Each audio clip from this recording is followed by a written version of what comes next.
Resource extraction commonly occurs in geographically remote locations, with tasks performed by mobile or rotational workers.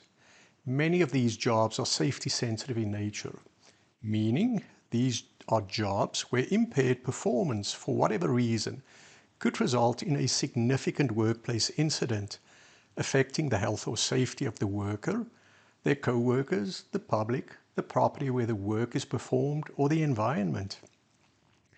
The nature of this work can pose a unique burden to the mental health and physical well-being of mobile workers and indirectly to their families.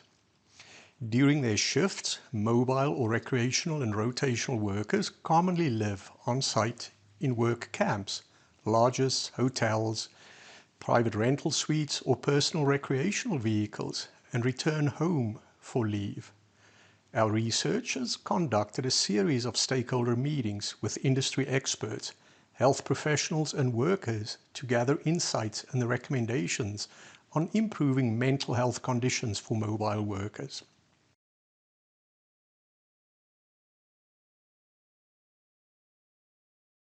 With this research, our objective was to explore the range of mental health stressors that affect mobile workers and to propose effective strategies to enhance their recovery and overall well-being.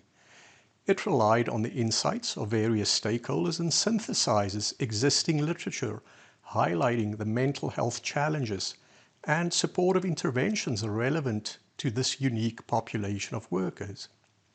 We often hear about the challenges faced by this population, and this is supported by the literature. It's no surprise that workers experience higher rates of mental health issues, in part due to their isolated working conditions, which could include living in work camps, facing harsh environmental conditions, and, of course, being away from family.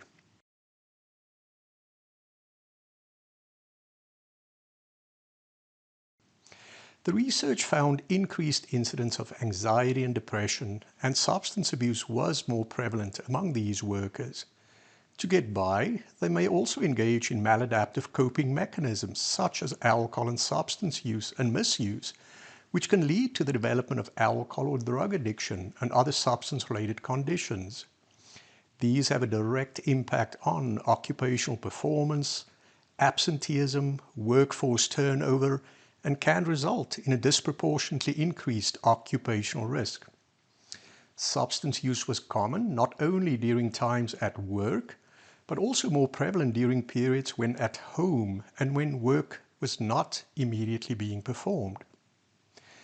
Other key findings of this research were that mobile workers often endure significant mental health and physical health challenges due to long working hours and physically demanding tasks under compressed timelines, lack of essential amenities such as proper sleep, environments, and quality nutrition in work camps, leading to fatigue and low morale. A cultural stigma surrounding mental health that discourages workers from seeking help or discussing their own personal struggles with mental and substance-related conditions. And fourth, the structure of camp life itself creates an institutionalizing effect where workers feel isolated and lack personal autonomy over their schedules, foreseeably affecting their mental state. Other contributors to poor mental health include a range of unique stressors, a lack of compensated sick days, compensatory lifestyle choices as mentioned, some unintended impact of a very strong safety-first culture, a masculine-dominated culture, stigma, perceived lack of support from employers, and general daily stressors. This research highlights as a critical gap in mental health support for this demographic as existing. We concluded that to improve the mental health and stability of camp workers, there's a pressing need for all stakeholders to work together to A. Recognize the adverse conditions unique to rotational work. B. Generate solutions to decrease the impact of these stressors. Thirdly, to positively contribute to recovery by enhancing recovery capital, such as social support, safe and satisfactory living conditions, and available and accessible health resources, All these can facilitate better health outcomes. Effective solutions require a high level of dedication and involvement from camp operators, employers, employees, and collective bargaining units.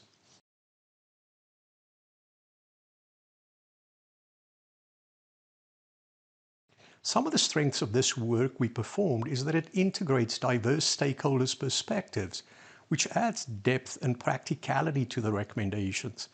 And the focus on a unique workforce demographic highlights an often overlooked area needing attention in occupational health.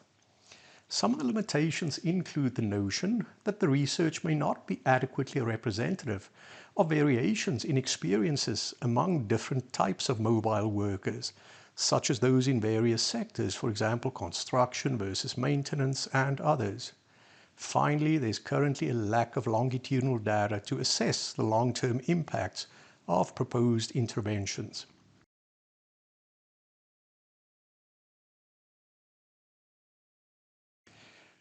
Where do we go from here? Further research should further explore specific subgroups' experiences, including that of women and of minorities in mobile work settings, to better tailor interventions for health promotion and building recovery capital. There would also be a benefit in the development of scalable, recovery-friendly practices and policies within companies to create safer and more supportive work environments, and this should be a priority.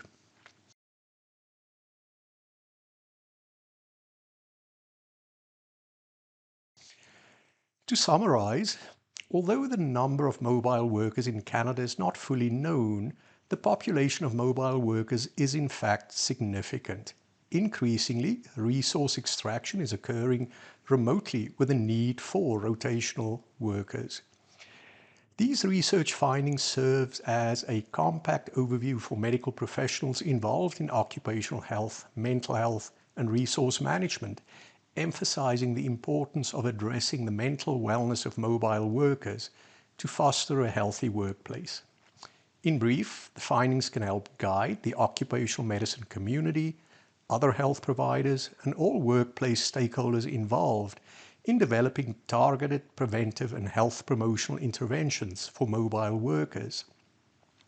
Determining solutions to improve mental health and recovery outcomes for this group of employees is critical. There's a dire need for all stakeholders to collaborate in generating improved supports for this cohort. As such, our work offers the recommendations to camp operators, employers, employees, and collective bargaining units. The aim is to increase awareness of the unique challenges faced by this workforce, and this can lead to the identification and development of improved support systems in workplaces. It can also help minimize stigma associated with mental health, and finally, it can promote health and wellness in this often overlooked population of workers.